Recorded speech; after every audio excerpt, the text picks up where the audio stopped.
Hi, we entered the final section of the book of Genesis, chapters 46 to 50, which you can see on the right side of the screen. I've entitled The Birth of a Cross-Out Nation, a People. Because one thing that Genesis establishes, along with other parts of the Bible with which it's connected, is the people who will soon, in the sequence of our stories, be known as the Israelites, are not a nation. They're not goyim in the Hebrew, but im, a people. And that's a huge distinction that we'll see as we go through here and throughout the entire Hebrew Scripture. But there's a tension in it, as we know and as we'll see some more. So in this video, I just like to show how this unit fits together and how it not only fits together within itself, but how it fits together with the rest of Genesis. And I'll start right away, as you can see on my note pane in the lower left, from Westerman, who I have notes from throughout this unit, and he represents the older source-oriented way of reading the Joseph story, which I want to highlight because as readers, you may have a Bible or some other book that highlights that, but I want to show how we don't need to do that anymore at all, that was based on a radical misunderstanding of how Hebrew Scripture worked, with an implicit Germanic anti-Judaism in it. I'm not attributing that to Westerman in particular. I never knew him personally. I have no idea what his personal beliefs were. But the German scholarship that began in the 19th century had at least an implicit anti-Judaism that stayed in biblical scholarship until after World War II, when the biblical society as a whole in the United States internationally recognized that the consequences of anti-Jewish interpretations led directly to the Holocaust. And so in place of that kind of implicitly political denigration of Jews, we can instead see how the authors of these books, as I've been showing throughout, were brilliant writers, and we don't need to posit sloppy editing and mismarked stitching so that we can see easily allegedly sloppy work, but instead the brilliantly multi-layered story that we've been seeing throughout that this concludes perfectly, as we'll see. And I'd like to suggest without these chapters, there may never have been a piece of the Bible that we know as Torah, that collection of books from Genesis, Deuteronomy, which developed mostly in the period of exile and after, I would suggest, other than Exodus, which was in the beginning of the group, of the earliest books other than the monarchy story itself, and written in response to that, as I cover a little bit in my series on Samuel and also in the series on Kings.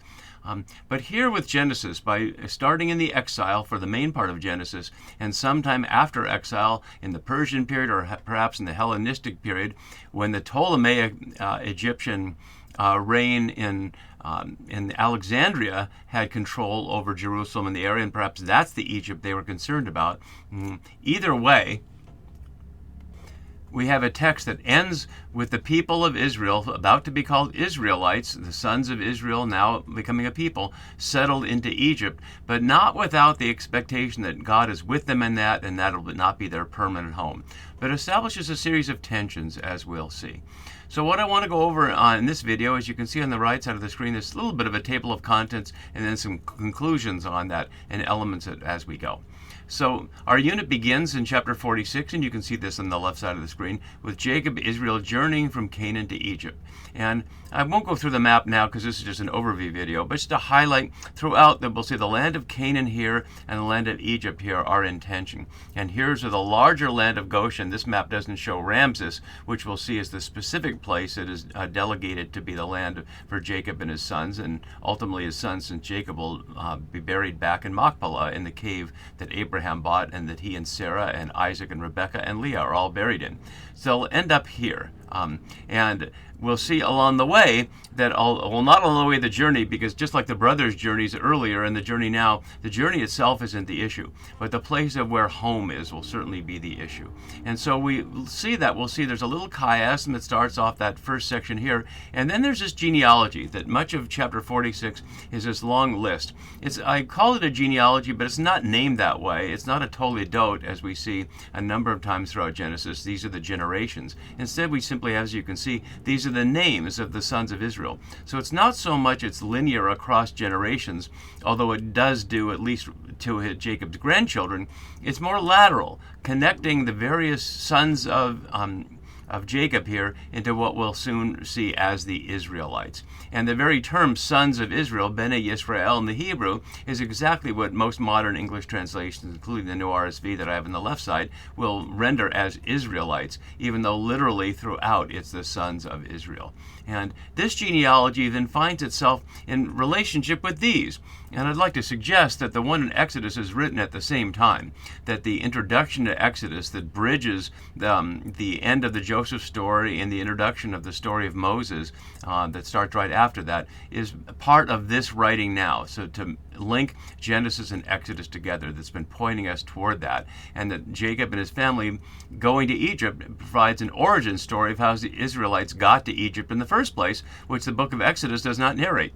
Then later in Exodus, you can see in the third column over, we see a more specific listing of the ancestral houses, but they're not all there, as you can see there. We'll go over that more as we do, because this is not pointing toward the unity of 12 tribes of Israel, but Moses and Aaron, as you can see here, and obviously they're the ones that are important to Exodus, and they're the bridge between Exodus, Deuteronomy, Leviticus, and Numbers that hold the rest of what will be Torah together. And then we see in Numbers, written perhaps after these various texts we've been looking at now, from Genesis and Exodus, or maybe before, but almost certainly after.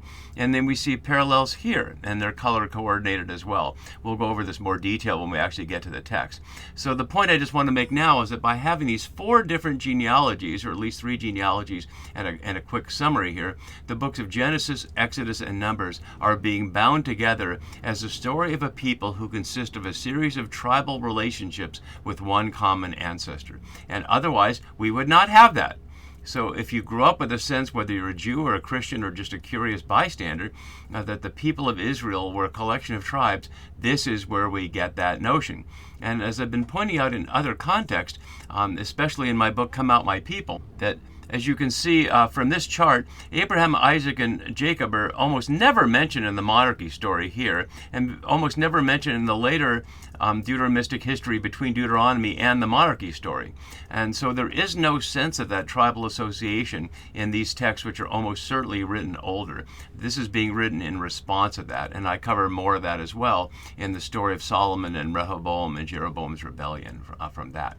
So then our story continues, and I didn't do this simply by chapters because the story doesn't really work exactly by chapters, the chapters being inserted way later anyway. So in this unit from 4628 to 4731, which actually has a whole separate piece put in here about Joseph managing famine for profit, which you can see on this chart here. So let me do it from here, and then we'll go back to where we just were. So in this scene, which I had to put in small print because it's these 2 blocks, this part's in the middle, Jacob and his sons settle in Egypt, anticipating the Exodus. But just looking briefly at this, we can see how the key words in this are so often land of Canaan, land of Egypt throughout, as well as my father and my brothers. So to the extent the previous chapter is about the sons and listing them all laterally and showing that they're all connected, this is simply my father and my brothers and my father, speaking from Joseph's perspective. But you see throughout the land of Canaan, the land of Canaan, the land of Egypt, the land of Canaan, and you see how many times throughout this whole story it is. And in the end, they settle in the land of Egypt, in Ramses, but Jacob will insist that he'll be carried out of Egypt and buried back in Machpelah, where his ancestors are buried. We don't see the details of that there. So in other words, there's an element in which there's still a down payment, if you will, or some piece of commitment to the promised land, even though they're going to Egypt, and even though God has said to Jacob that I'll be with you when you go into Egypt. We'll look at this later, but this is to highlight how Joseph's instructions to his father and his brothers are then played out when they actually get to talk to Pharaoh. We'll look at that more when we get there. Then we get to chapter 48. And to go back to our overarching thing, before we get there, there's this intervening piece here, 47:13 to 26. And Westerman and others see it as an insertion, and it certainly appears to be an insertion in the sense that the story that ended here at 47:12 picks right up at 47:27. But it's put here by somebody for a reason, and I'd like to suggest what it does is it acts like a boulder thrown into an otherwise still water to splash all over people, to highlight the essential nature of Egyptian empire, and perhaps empire everywhere, although the text is not generalizing it beyond Egypt, which is to say that the people who control people's lives by controlling access to food control everything. And so in that scene, as my note here has, Joseph takes silver, animals, bodies, and land in exchange for grain, enslaving and impoverishing all the Egyptians. And then they say, thank you for saving our lives. So it established this little parabolic story about what empire does to people in need. Rather than supporting them, it takes, as we see in 1 Samuel 8 and the very warning about monarchy for the Israelites in the beginning. Then, as we move into chapter 48, the language in the image changes radically. And let's just look at the color coding that you can see in this one for all the different key words that you see there, and how much that changes here to the focus on Ephraim and Manasseh and the hands and head of where Jacob will put his hands on whose head to establish a priority between them. And what's at issue are a couple of things here. As my note has, Jacob insists the Egyptian-born sons of Joseph, quote unquote, are mine, refusing assimilation into an imperial identity. And what we're seeing in that scene is much like every immigrant grandparent for people who move to another country. Take Cubans in Florida, for example, and when their children are born in Florida and see themselves as U.S. Americans, and Grandpa comes to visit and says, but I think you're Cubans. I don't want you to forget your identity as Cubans. And isn't that true about any identity? And we see that in the book of Maccabees in the time of the Seleucids and the Ptolemies, around the cry from some, ever since we've separated from the people of the nations, things have not gone well for us, so why shouldn't we assimilate? And of course, that's one of the great questions that faces us today in a world of displacement of people because of climate change and war and other elements, where brown and black-skinned people find themselves in white-skinned nations of Northern Europe and other places, as well as many other places that aren't used to having to face people who are different than them. And it works both directions. Do we include those people among us if we're the dominant culture? And if we're the refugees, do we see ourselves as part of this place that's offering us sanctuary because our home is no longer, at least at the moment, not viable as a place to live? But are we becoming these people now? And certainly that was an issue for the Judahites in exile in Babylon as well. Did they end up in Babylon and become Babylonians? Is that considered an upgrade? But obviously not all did, because the Ezra and Nehemiah books are about those who come back under Persian hegemony after Babylon is defeated by Persia to reestablish a temple under Yahweh's leadership, but also under Persian leadership, providing a so-called compromise there. And so those are exactly the kind of issues that are raised by the question of, are Ephraim and Manasseh's Joseph's and hence Egyptian, or are they Israelite and hence Jacob's? And notice that they're exactly parallel to Ishmael, with an Egyptian mother and someone who becomes an Israelite father. So we'll compare that as well when we get there.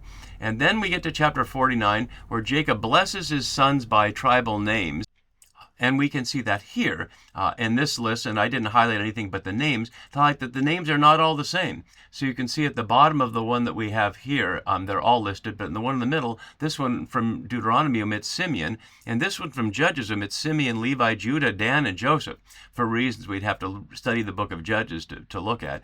And by most scholars' accounts, Judges 5 is one of the oldest written texts we have in the Bible. So this may well express something older, before there was a sense of 12 tribes, and before there was a sense of the tribes being all part of one family from one common ancestor, Jacob, Israel. Before we move on, I want to highlight something that I missed going over just briefly when we looked at chapter 48, is one of the elements of chapter 48 that's so beautiful is how little words and images recall elements of Jacob's journey throughout. And so you can see on the right side, all the way back from chapter 35 and 28 and others, where certain words color-coded here highlight that what we're seeing in this chapter is really a summary and recollection of Jacob's entire journey. And he's the only one in this whole scene who has a direct encounter with Yahweh, something Joseph never had. And so as we reach near the end here, we get to the death of Jacob in Egypt and his burial in Machpelah, Canaan. And I want to highlight that because that's going to be a key element, that Jacob buried back in Canaan is much like Jeremiah buying the field, as my note has in Jeremiah 32, as an expression of we will be back there. And exactly what was at issue in Jeremiah was the people looking to Egypt to be saved from Babylon by the Egyptians. And he determined that in the end, it'll be Yahweh that saves the people. If anybody saves them, if they turn to Yahweh, and they'll end up back in the land of promise.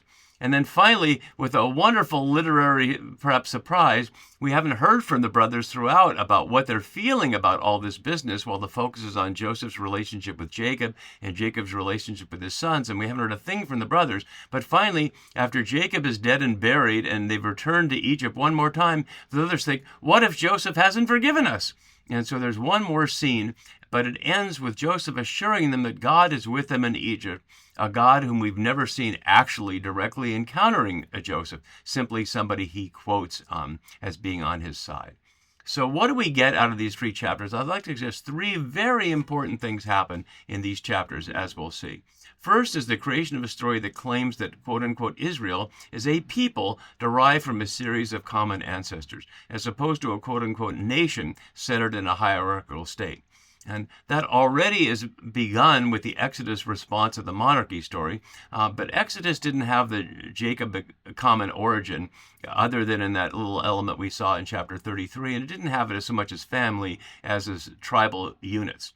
And so we have this all the way back to Adam, of course, but the sense of all of humanity of coming from one derivation, but certainly Israel as a people coming from one particular pair of ancestors. Well, more than one pair, Jacob and Rachel and Leah and Bilhah and Zilpah. Then this movement toward a collection of texts which, offering different understandings of God and Yahweh and the divine purpose for Israel, share enough to become collective Torah, meaning instruction, not meaning law, for future generations. And I want to really highlight that, because what the authors and whoever collected the Torah into a unit clearly understood is there are conflicting views in these books. Deuteronomy says you must destroy all the people of the land, and Genesis, as we've been seeing throughout these videos, shows there are other ways of forming peaceful relationships with the people of the land. And Leviticus has its own perspective as well.